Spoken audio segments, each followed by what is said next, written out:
Well, if you needed any reminder that this virus is hard to get rid of, the Northern Territory, after 25 straight days without a single new case, yesterday recorded 2 new ones. Thankfully, both of them imported, both of them were returning Defence Force personnel, so there's still no evidence of community transmission in the top end. But South Australia now has the current longest streak of no new cases, 10 days now without notching up a single new coronavirus case. New South Wales is now the only state or territory with more than 100 currently infected people. And across the country, David, we're down to 13% of all of Australia's cases that are still active.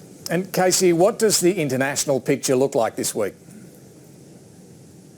David, let's talk about just the US today. And the US has now just blown through President Donald Trump's latest optimistic projection for where the country's death toll might end up. He said 65,000. Well, we're well past that now. And the number of deaths in the United States, the rate of deaths is remaining stubbornly high. We're still seeing numbers like 2,000 on a regular basis, as well as high numbers of cases. Now, one of the reasons for that is that these records are actually getting more accurate as testing improves. They're counting more COVID-19 cases than they were before.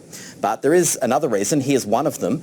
New York State is clearly past its peak in this epidemic, or at least so far. It's no longer the state that's recording the most deaths most of the deaths in the US. At one point, New York State had 70% of all of the people dying across the country. It's now down to less than a fifth. Here are some other states that we can't confidently say are past their peak. Pennsylvania is currently averaging almost 200 deaths a day. Indiana, 91 deaths a day. Florida, 48.